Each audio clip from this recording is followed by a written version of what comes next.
salaamaaleykum wa rahmatullahi wa barakaatu. mbokk yi ñu ngi fii ci place de la nation bis bi ànd sàmm jikko yi woote ëllëg la bu soobee yàlla di la 20 février yéen ñëpp yéen a ngi dégg jamono yi yëpp ñu ngi koy yëgle alhamdulilah ay waxtoo ci des ñu ngi ci dernier réglage yi di jaajëfal sunu jàmbaar yi ñu taxawal ak ñi nga xam ne nekk ñu fi rawatina sunu coordinateur Ababacar Mbow.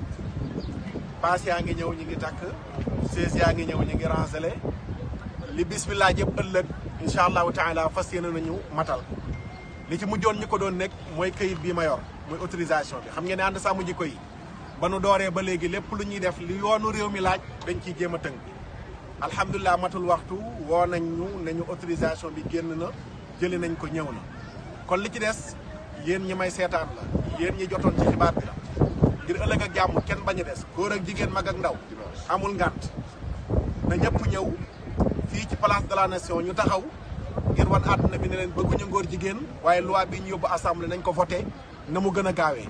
ban heure la. 9h incha allah. suba la fii la. suba la fii la incha allah 9h à 14h incha allah. wasalaam.